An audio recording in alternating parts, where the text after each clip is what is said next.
এই নির্বাচনে বাগেরহাট ১ আসন অর্থাৎ মোল্লারহাট, ফকিরহাট এবং চিতলমারী এই ৩টি উপজেলার সমন্বয়ে গঠিত বাগেরহাট ১ আসনে নির্বাচিত হয়েছেন জনাব অধ্যক্ষ মশিউর রহমান খান।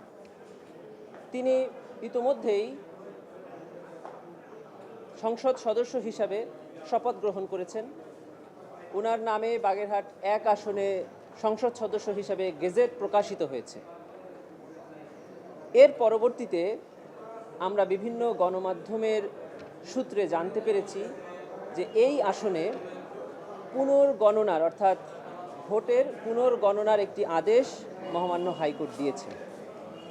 বেশ কিছু গণমাধ্যমের সূত্রে এই তথ্য জানতে পেরে ওনার পক্ষের আমরা কিছু আইনজীবী এই আদালতে এই মামলার নথি উপাত্ত পর্যালোচনা করেছি, আদালতে খবর নিয়েছি। আমরা জানতে পেরেছি যে গণমাধ্যমে প্রচারিত এই তথ্যটি সঠিক নয়। বাগেরহাট ১ আসনের পুনর্গণনার কোনো আদেশ মহামান্য হাইকোর্টের নির্বাচনী যে বেঞ্চ সেখান থেকে দেওয়া হয়নি।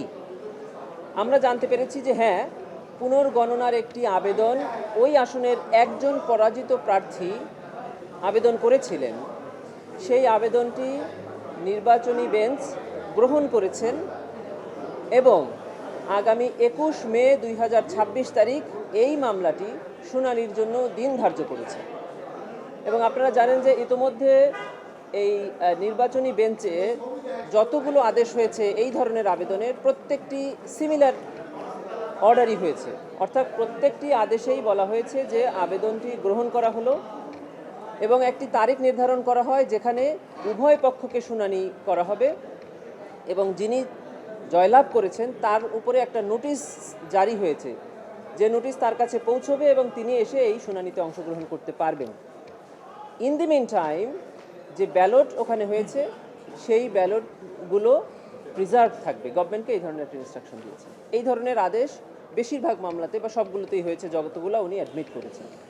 এই বাগেরহাট ১ আসনের পুনর্গণনার আবেদনেরও একই আদেশ হয়েছে, অর্থাৎ আবেদনটি নির্বাচনী ট্রাইব্যুনাল গ্রহণ করেছেন এবং এই আবেদনের উপরে উভয় পক্ষকে নোটিশ জারি হয়ে ফিরে এসে শুনানির দিন ধার্য করেছেন ২১ মে ২০২৬। এর মধ্যবর্তী সময়ে এই আসনের ব্যালটগুলো প্রিজার্ভ থাকে, অর্থাৎ পুনর্গণনার সরাসরি কোনো আদেশ হয়নি। প্রিয় সাংবাদিক বন্ধুরা, আপনারা জানেন যে এই ত্রয়োদশ জাতীয় সংসদ নির্বাচনে অলরেডি সংসদের অধিবেশনের সময় নির্ধারণ হয়েছে, তারিখ নির্ধারণ হয়েছে। এর মধ্যে যদি বারবার এই ধরনের খবর আসে তাহলে কি হয়, সেটি হলো এটি একটি জাতীয় ইস্যু। ধরেন সেখানে তিনটি থানা মিলিয়ে একটি কনস্টিটিউয়েন্সি, সেখানে এক পক্ষ জয়ী হয়েছেন আর এক পক্ষ পরাজিত হয়েছে। পরবর্তীতে উভয় পক্ষ যারা পরাজিত হয়েছেন তারা মেনে নিয়েছেন, সেইভাবে চলছে। কিন্তু যখন এলাকাতে একটা খবর যায় যে পুনর্গণনার আদেশ হয়েছে, বিজয়ী পক্ষের মনে একটা সন্দেহের সৃষ্টি হয় যে আবার নতুন কোনো সিদ্ধান্ত আসবে কিনা, এবং পরাজিত পক্ষের মধ্যে এক ধরনের উদ্দীপনা বা সহিংস ভাব আমরা দেখতে পেয়েছি। এই ধরনের খবরে এলাকাতে কিছু সহিংস ঘটনারও ঘটতে পারে এবং ঘটছেও বলে আমরা জানতে পেরেছি।